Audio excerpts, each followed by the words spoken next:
Okay. So I have here the Lovers card. The depiction is very different here, but this is the Major Arcana.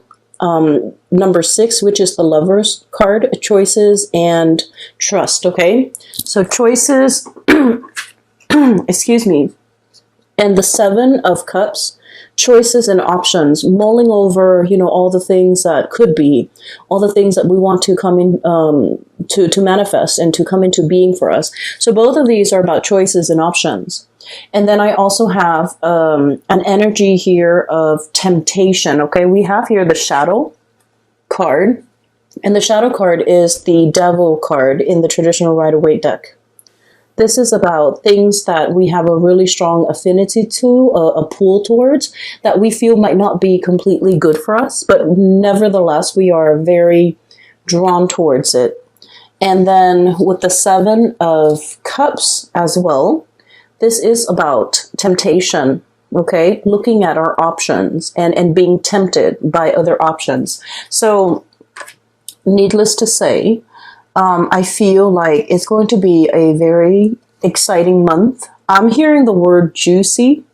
So there might be juicy gossip, juicy details, juicy, you know, love affairs, juicy love advances, okay? And so I feel that it's going to be it's not going to be boring. It's not going to be boring at all. So let me talk to you first about the imagery that came out when I was shuffling the cards. And the word that I heard was a feast, okay?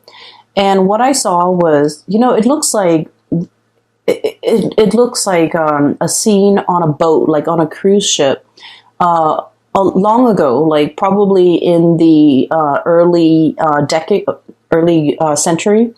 So like 1911, 1920, around that time period. You have this man, he's at a dinner table at on a cruise or in a very extravagant restaurant, right? So he's got a suit on, a tuxedo, like a black and white tuxedo on. He's dressed really, really nicely. He's about 30 years old. And he sits down at a table with tablecloth. And the waiter, and I just cannot express how decadent the environment is. I mean, you know, it's got tablecloth. It's a fancy dining place. And the waiter comes in with the wine list and comes in with the special. And the waiter is just like, what would you be having today, sir? It seems as if the waiter has seen him there many, many, many times. So this is a man that, you know, has a lot of wealth. And he's able to afford dining at this really extravagant restaurant or venue on a regular basis. But I do see that he's there by himself. But he's able to be there. He's able to have the money and the resources in order to dine there. And the waiter's just like, what will you have today, sir? And the man says, I want everything. Okay, I want everything. And this is... so it happens that this is a seafood restaurant. That's what I feel. And so the waiter comes back a moment later, possibly like 15, 20 minutes later, once the food have been prepared. And he comes in with this platter. It's a huge platter. It's enough to feed a couple of people. But he brings it to the man's table. He opens up the lid. And you see a lobster in the middle. Oysters on the side of it, oysters on the side. And then there are, you know, a variety of dipping sauces. And there are also like different platters with different types of seafood prepared in different ways. Okay, so I feel like, you know, he's ordered a feast. He's ordered a lot of things. And he does it because he can. Because he has the wealth and he has, you know, the resources in order to do so. I don't see him eating it. The scene just cuts out.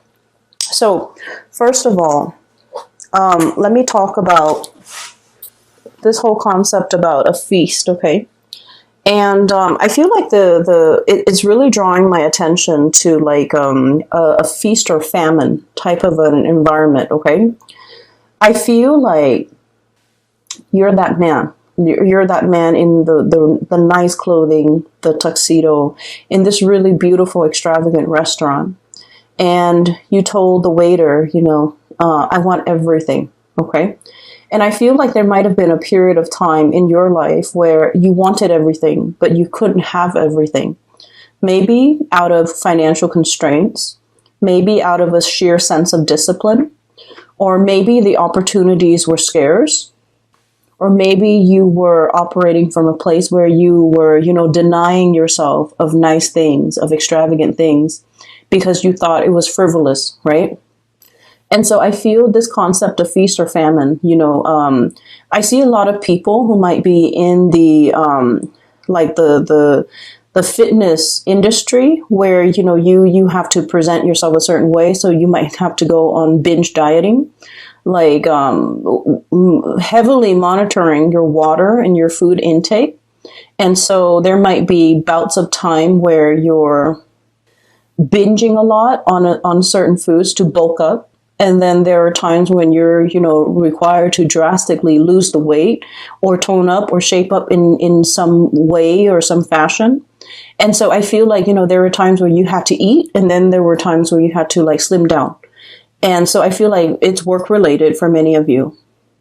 I also feel for many of you, you might have been literally working really, really, really hard. Okay. The things that that were given to you, or I'm sorry, the things that were in your life were things that you had to work hard for, sweat and tears, like the whole concept of like things were not handed to you on a silver platter, and you had to go out into the world and hustle and scramble for all your resources. And I feel that, things were like in flux on some days. The going is good and you might make a really good sell. And then on other days, it's like a famine where it's a drought. Like there's just no customers, no sales. And so I feel that because of it, when you are in a good position, when you feel that you could have a lot of resources, when you have a lot of resources, you feel like, I deserve this. I'm going to splurge. I'm going to binge. I'm going to buy the things that I have been depriving myself during times of famine. And so that's what I'm sensing. So I feel like there's something here where things are heavily in flux, okay? And then I also feel, the whole concept with seafood and oysters and things from the, I guess from the realm of water, animals that dwell in the realm of water. I feel like this is definitely an emotional feast, For some reason, they want me to let that sink in with you or let that sit with you for just a moment, an emotional feast. Hence the whole concept with temptation and, an emotional draw towards a specific thing, a specific person, someone who's very alluring, something that is from the realm of water, potentially, out of our league. Okay, so out of our league, like the leagues of the sea, it's a measurement unit. So some out of our league, or somebody who's like traditionally not somebody that we think we would be able to attain, we would be able to have. And then all of a sudden they give us a lot of attention and we're just like, oh my gosh, And then I'm also hearing as well, with this emotional feast, I'm hearing as well, like emotional eating and emotional binging, wanting to fulfill a deeper part of our emotional needs with food, with substance, with things, and an emotional void, an emotional need cannot be fulfilled with things, okay? And so that's for a very small minority, but I feel like the whole imagery is very decadent. It's very sensual, and it is also really tactile, okay?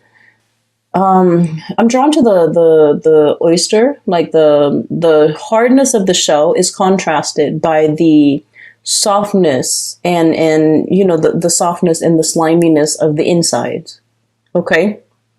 It's something that is really hard on the surface, and it is very slimy in the center. I feel like you're dealing with someone like this, where they're very, very hard up. They put up a wall. They are very cold and possibly, you know, abrasive on the surface.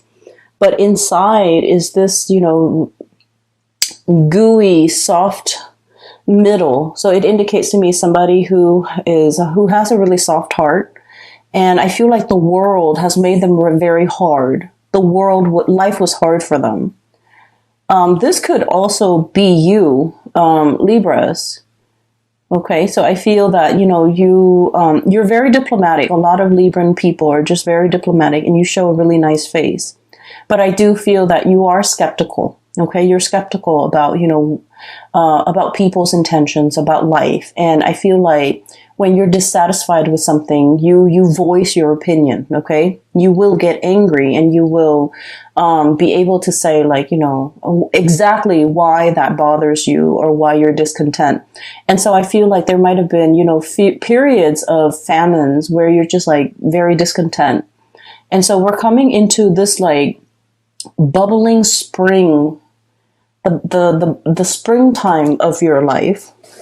And what I'm seeing as well is with this whole concept about, you know, that gushy center, feeling your heart soften all over again, and being able to live your life more from that heart space rather than letting that abrasive, hard, I feel like, you know, gritty outside or exterior get to you. Okay?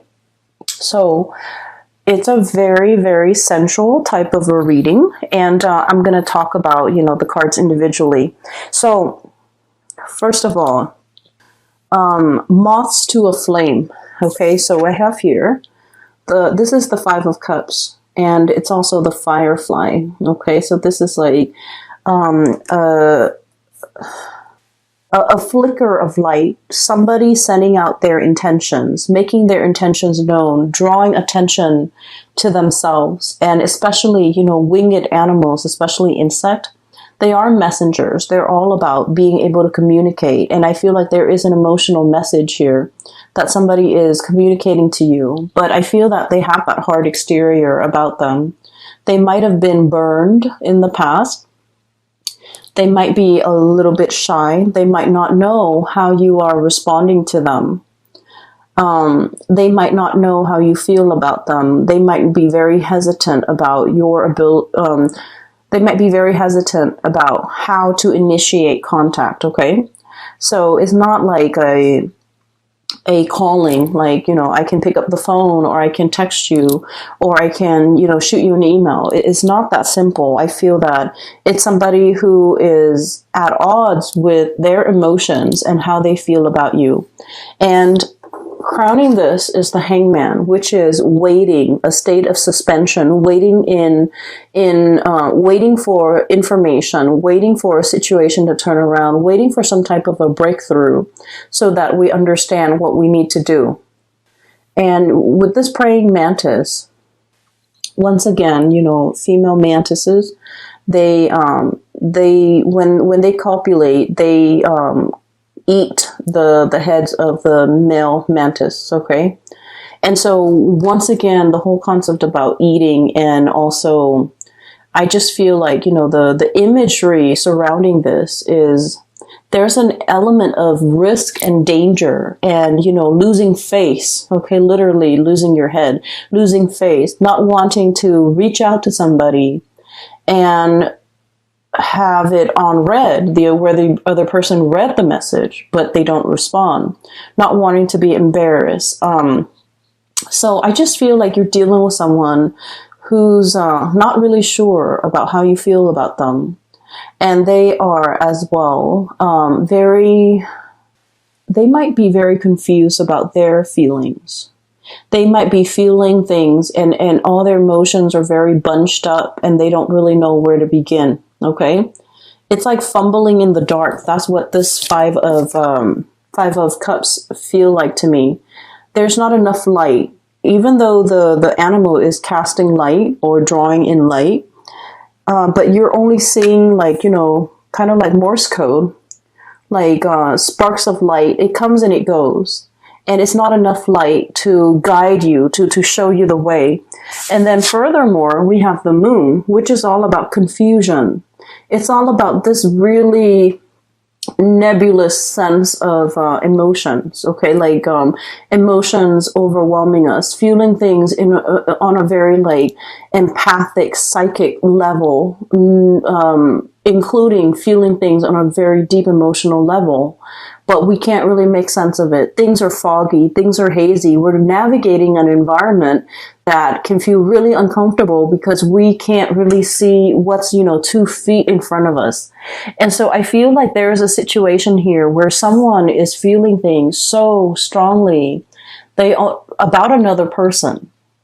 It's a mixture of really complicated feelings, love, hate, I feel, you know, and unexplicable, like wanting somebody, but at the same time, it's like, oh no, that's not, you know, my usual type. Or that's not, you know, that person would never go for me. Or even, it's like falling in love with someone who you would classify as an enigma. It's someone who is mysterious. It's somebody who is confusing. It's somebody who is confused about their feelings for you. And so there might be a mirroring energy where you're one day they're like very affectionate and the next they withdraw. And you're kind of confused as to, you know, do they like me or do they not? Do they want to get together or do they not? And I feel like someone's feeling is very strong. It's overwhelming almost. It's overwhelming where, you know, the first thing you wake up, you think about this person. The last thought on your mind is of this person right before you go to bed. So it's borderline obsession. I don't feel you have a lot of good cards here. And so I just don't feel like it's a bad person for you. I don't feel like there's toxicity, you know, like just bad things. I just don't feel like an icky, yucky vibe from it. I just feel like something is very strong. It's very pure, but you're having trouble even verbalizing your feelings. You're having trouble making sense of it. And honestly, because of all the choices and the options and the whole concept of famine and I want it all, you might be in a situation where you want to, where you want multiple people. You might be dealing with multiple people. You might be dealing with somebody that you're married to, or, you know, you're in a solid committed relationship with. And then there's somebody else that is really drawing your attention and capturing your imagination, right? And then I also feel like you might be, you know, doing a lot of experimentation, like dating, finding out what works for you. And we're in this period where there are so many choices. Once again, 7 of Cups. And actually, there's a lobster here. And surrounding the lobster, not oysters, but snails. Okay, so I just feel like, you know, you're in a period where there are so many options, where there are so many choices, where there are so many possibilities. And look at those shells. They're so pretty, different colors. And you're kind of like this lobster, trying to, you know, look at your options, weigh out your options. And so I just feel like, you know, it's definitely, there's no famine here. This is a period of time where there are so many options in love and romance, where you're not going, the real challenge is figuring out what works for you. And it, as well, you know, this is the shell depiction here, lots of choices, lots of option. And so you're in a period where you have a lot to choose from, and the temptation is really strong. You might have, you know, the affinity towards multiple people. We have here the choices, the Lover's card. This is a very strong sexual energy. Okay, like it's a really strong physical connection with another person. It's like finding our counterpart, being able to, it's like feeling very, very strongly passionate, obsessed even, consumed with our emotions for another person, and it flows mutually. So I definitely don't think this is unrequited at all. I feel like it is very strong, and in some ways, I just feel like you're fighting yourself. You're fighting yourself about how you should react. 7 of Wands, okay, holding yourself back. And I also feel like, you know, your friends, your family members, the people who know you well might have, you know, their opinions about this connection, about this person. And they might be telling you, what are you doing? You know, excuse me, they might be telling you, like, what are you doing? Why are you with this person? This is not a good match. Or, you know, they have their opinions. Everyone has their opinions. You might be dating 2 people, and people are just like, what are you doing? Why are you doing this to 2 people? Or you might be dating multiple people, and you're okay with it because this is a period of feast for you. You understand what it means to, you know, have gone through a period of famine, and now you're in it. You just want to indulge. You want to get your hands dirty. You want to embrace life. You want to take up these opportunities because, you know, you understand that it doesn't come every day. This is not, you know, any time of the year, any time of the day. This is something very special. And so I feel like, you know, if people are judging or if people are giving you, you know, advice and you've never asked for it, it's like unsolicited advice. You're not going to give them the time of day. And so there is a partner here